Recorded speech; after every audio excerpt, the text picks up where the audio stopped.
Every year when Madden comes out, we've got a lot of new features and cool things to talk about, but some years they remove some things as well. Now, some of the things they remove are actually for the better because they upgrade them or turn them into something completely different. But then there's other times where they remove some things that we wish they didn't remove. Now, I used to have to make this video a lot more often because for a while there were a lot of things getting removed, and that doesn't happen nearly as much nowadays. Most of the new features that come tend to stick around, but this year in particular, there are 7 things that I found that have been removed from the previous version of the game, and some of them are good things because they got improved, but a few of them upset me a little bit. And we got to start with number 1, which is Superstar KO, and the writing was on the wall for this mode for the last few years. They really had not updated it in quite some time. And a lot of people will probably tell you that this mode wasn't good, or it didn't even need to be in the game, or it wasn't a serious mode, but I would disagree with that. I think modes like these can be really fun, and when it was implemented in Madden 20, I actually thought it was a really fun mode. It was a new way to play the game. You could play very quick games. They would last maybe 10 minutes. They had very limited playbooks. It stripped back a lot of the difficult things about the game and made it just simply pick up and play. Draft a few star players to a generic team of base players. If you scored and stopped your opponent, you would win. If you got stopped and then stopped your opponent, you'd go into overtime. If both teams scored, you'd go into overtime.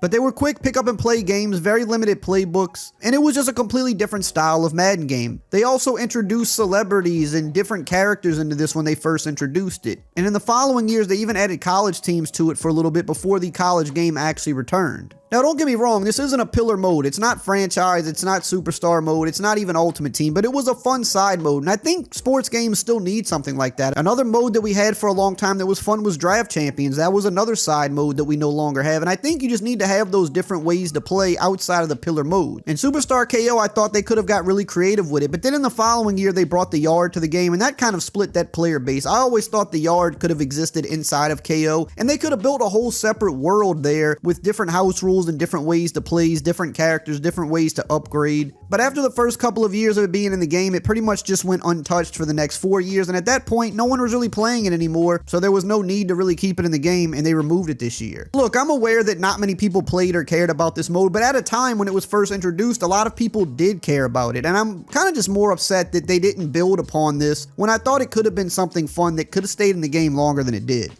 And moving to number 2, something that goes along with this, and we'll keep it just kind of short and brief because this is part of Superstar KO, there's no longer an online co-op 2v2 or 3v3 with regular teams. Yes, you can play it in MUT squads and Ultimate Team, but nobody really wants to play it that way. They want to play with regular teams. And you used to be able to do this inside of Superstar KO. Why this was implemented inside of KO and not just regular online head-to-head play, I don't know. Maybe because when KO came back, it already had a co-op built into it, so at the time, it might have been easier to put it in there. As you could see here up on the screen, last year you would go into KO, you could change the mode type from KO to just online head-to-head, and you could play 2v2 or 3v3 with friends. Now, this is no longer in the game. I think they will implement this back in some way because it's kind of just standard. Sports games need to have a way to play online co-op head-to-head with regular teams outside of Ultimate Team because you can't just pick up and go play Ultimate Team. You need money or time to grind teams. Nobody wants to do that. So hopefully they bring this back, but as of right now, there's no way to do this in Madden 27.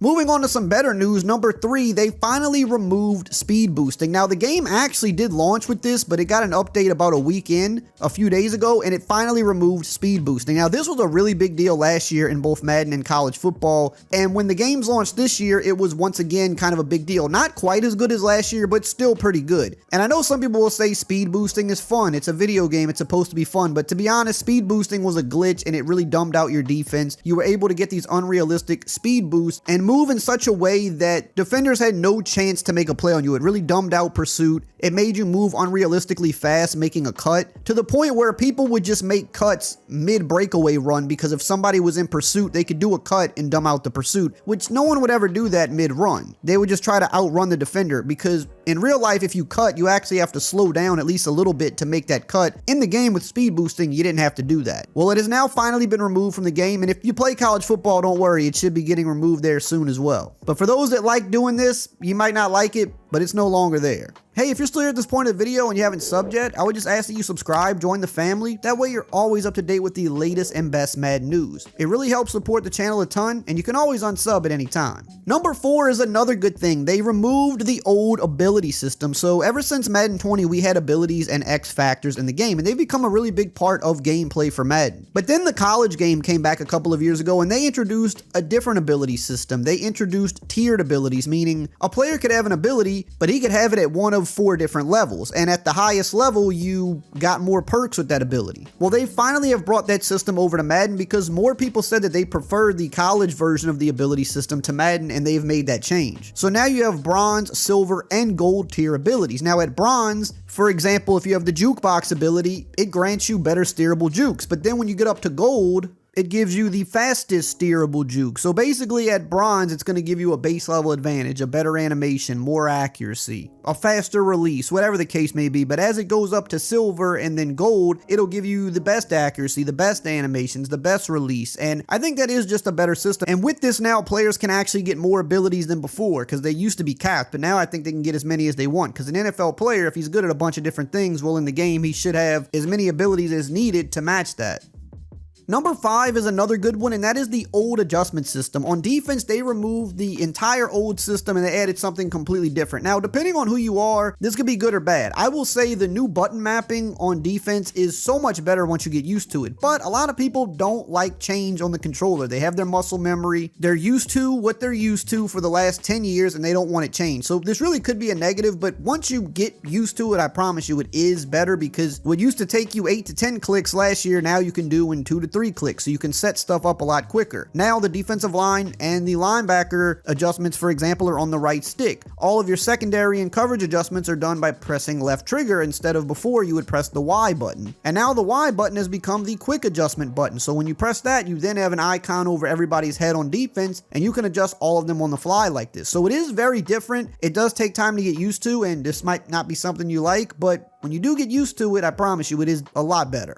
Number 6 are certain team traditions. Now this one surprised me because these were things that were just added in last year, and I don't know if this was an accident, I don't know if they're redoing them, but one, for example, that I noticed because I'm a Saints fan is they removed the Who Dat chant, which was something new last year. With last year's game, they did a lot with the team entrances, the team traditions, like you see all the music and you see the mascots. They added all this stuff because it was so well received in college that they said, you know, we should bring this over to Madden and do the NFL team traditions. And this year they built on them for most teams. You see, the Broncos have the skydivers, the Jags have their mascot coming down from the top of the stadium, the Panthers bang the drum, right? Every team has some type of tradition. Well, the Saints tradition was the Who Dat chant, but it's already been removed. Now, I don't know why you would put this in last year and it'd be kind of a selling point with all of the updated presentation just to remove it the next year. So maybe they're redoing it. Maybe it's an accident and it wasn't supposed to be removed and it's a bug. I don't know, but as of right now, it's not in the game. Another one that I found weird to not be in the game was the Lambeau Leap. This has been in the game and removed multiple times over the years. I remember it was put in Madden 21, and then a couple years later they removed it, and I think that's because they updated the crowd, and so they had to kind of redo the animation to work with the new crowd, but it was gone for a couple of years, and then last year it came back. Well, this year when I try to do the Lambeau Leap, nothing happens. Now again, this could be a bug, because when I run to the back wall after a touchdown, you're supposed to Lambeau Leap in Green Bay, but they kind of just do nothing. It almost looks like it is a bug in a way, but maybe it was removed. I don't know. Because also last year something they added were hot spots. So if you ran around to certain spots after a touchdown like the back wall, they would throw the ball at the wall like you see in real life. Or if you went to the goal post, they would jump up and tap the goal post. None of this happens now after scoring a touchdown. So I don't know if, again, this is something that's being redone, if it's a bug,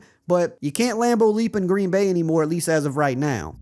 And number 7 is another kind of odd one because, again, this is something that was added last year, but this year they reduced it, and that is the heavy weather. Now, yes, heavy weather technically is still in the game. You still have heavy rain and heavy snow. Last year, you remember one of the big selling points was football weather, and they really focused on the snow in the trailer and just how foggy it could get and how it would be hard to see, and it was pretty crazy. It was almost impossible to play in. It really wasn't super fun to play in, but it was a cool look to see, man, when the weather gets that bad. You know, we've seen that happen in real life a handful of times over the years. It's definitely not something that happens often, but when it does happen, it's pretty memorable.